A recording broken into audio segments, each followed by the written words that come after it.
Presiden Joko Widodo menghadiri penutupan Kongres kedua Partai Nasdem di JI Expo Kemayoran, Jakarta Pusat, Senin malam. Presiden datang didampingi Wakil Presiden Kiai Haji Ma'ruf Amin, Presiden kelima Megawati Soekarno Putri, Wakil Presiden ke-12 Yusuf Kala, serta sejumlah Menteri Kabinet Indonesia Maju. Dalam pidato sambutannya, Presiden berterima kasih kepada Partai Nasdem yang telah konsisten dalam mendukung kepemimpinannya sejak Jokowi Yusuf Kala hingga Jokowi Ma'ruf Amin. Presiden juga menyinggung masalah pelukan Ketua Umum Partai Nasdem Surya Paloh dengan Presiden PKS Sohibul Iman beberapa waktu lalu. Menurut Presiden, tidak ada yang salah dengan pelukan sesama tokoh bangsa. Jika pelukan diniatkan untuk komitmen kenegaraan, kebangsaan, serta kerukunan. Assalamualaikum warahmatullahi wabarakatuh. Dan saya sendiri juga ingin mensyukuri konsistensi Partai Nasdem mendukung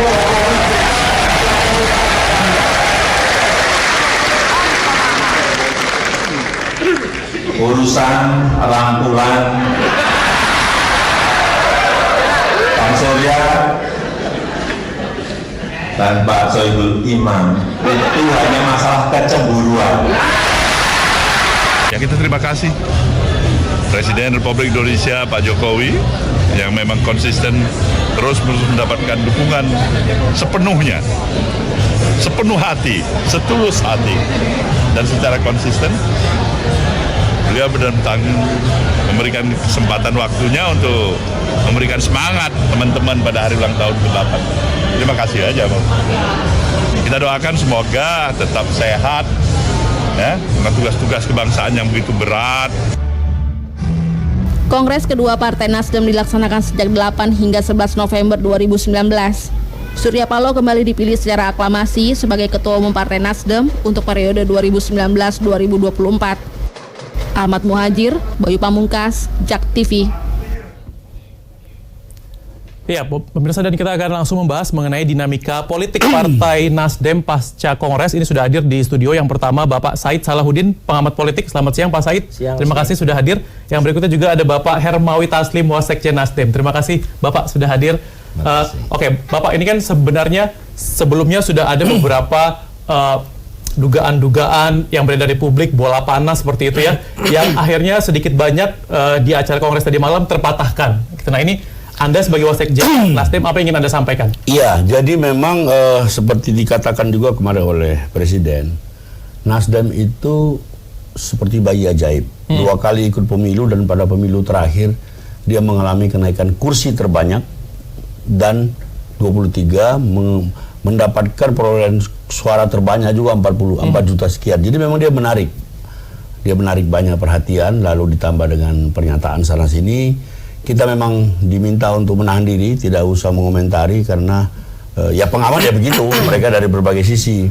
Tapi kita sudah tahu apa yang terjadi malam tadi di internal kita sudah tahu sejak awal. Karena malam setelah Pak Jokowi bicara di HUT Golkar, paginya itu DPP ketemu sarapan dengan Pak Jokowi. Jadi kita udah mengerti, ya sudah, biar saja. Nah, yang penting kan dinamika politik ini kita kelola sedemikian rupa, jangan sampai menimbulkan hal-hal yang kontraproduktif bagi masyarakat. Kemarin itu clear semua. Presiden, Wakil Presiden, Ibu Mega, Pak JK, ketua-ketua partai, ketua MPR, ketua DPR dan para wakilnya. Yang ingin Nasdem sampaikan adalah kita sebagai anak bangsa dengan potensi masing-masing harus bahu-membahu. Sekarang tidak ada lagi pembedaan antara koalisi dan non koalisi. Kita saling berangkulan. Pak Surya juga sudah menjelaskan setelah bertemu dengan PKS kita akan roadshow untuk membangun apa? Membangun apa yang disebut dengan silaturahmi kebangsaan. Bahkan muncul lagi gagasan lebih dahsyat dari salah seorang DPP. Setelah dengan partai-partai kita akan bertemu dengan ormas-ormas besar seperti NU, Muhammadiyah dan seterusnya. Jadi kita terus meraju kebersamaan karena kita tahu kebinekaan kita ini kadang-kadang rentan di bawah. Nah, kalau kita sudah solid di sebagian rupa, ya kita tinggal membangun. Karena ancaman-ancaman di depan itu lebih nyata, ancaman global.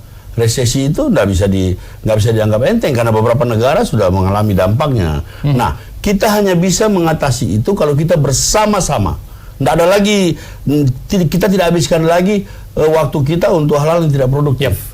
Oleh karena itu, oleh karena itu kita nggak pernah mengomentari para pengamat, karena pengamat itu bunga-bunga ya, mereka lah yang mensupport kita selama ini. Nggak ada. Persoalan kita sekarang adalah bagaimana persoalan kebersamaan memacu diri, membangun supaya 2045 seperti yang dilaporkan oleh PricewaterhouseCoopers kita menjadi 5 besar dunia. Sudah apalagi, nggak ada lagi yang begitu-begitu, Pak. Pak Prabowo sendiri yang kemarin kibarkan bendera 02 sudah bersama-sama kita. Mengapa? Bersama-sama kita untuk membangun bangsa. Saya kira begitu. Ya. Oke, baik, kalau gitu langsung kita tanya nih komentar dari pengamat politik Bang Said. Bang, ini kalau misalnya tadi dibilang baik-baik saja, nggak ada apa-apa gitu ya. Kalau dari Anda sendiri dari pengamat politik, bagaimana melihat sebelum kita bahas manuver politiknya, kita lihat dulu acara semalam ini, apa kira-kira yang bisa disampaikan dari acara semalam? Iya, sebetulnya semalam itu jadi puncak dari manuver yang selama ini dibuat oleh Nasdem gitu. Jadi ya. Closingnya gitu ya. Buat closingnya itu kan happy ending kira-kira gitu. Bahwa seolah-olah Nasdem tidak punya masalah dengan presiden dan juga tidak punya masalah dengan Bu Megawati, kan kira-kira begitu. Dan memang tidak punya masalah. Ya. Tetapi secara politik memang susah untuk dikatakan tidak punya masalah kalau sampai kemudian terjadi rangkulan yang erat dengan Soebul Iman misalnya ya. Itu nanti kita bahas kemudian kayak gitu-gitu. Tapi kalau semalam itu kalau saya lihat sebetulnya ini sudah bisa kita lihat di sini kecerdasan Pak Surya Paloh gitu ya dalam memainkan strategi politiknya itu. Sebetulnya dia hanya ingin mengatakan pesannya sebetulnya yang tersirat itu saya anggap. Jangan you anggap enteng Nasdem ini, kira-kira begitu. Jadi ya ini sebetulnya gitu ya? Kan, iya. Jadi ya ini semacam political bluff gitu ya, semacam gertak politik juga. Tetapi itu hal yang wajar di semua negara partai politik begitu. Jadi kan dia perlu punya posisi tawar. Nah posisi tawar itu kadang-kadang kalau nggak melakukan satu manuver tertentu dianggap sepele, dianggap enteng. Nah, jadi kadang-kadang perlu juga memberikan satu satu move gitu ya ke elit-elit tertentu gitu bahwa partai ini bukan partai yang bisa disepelekan gitu ya. Kira-kira begitu. Oke, Pak Hermawi sepertinya sudah nggak tahan mau mengomentari tapi ditahan dulu, Pak. Usai jeda berikut tetaplah bersama kami.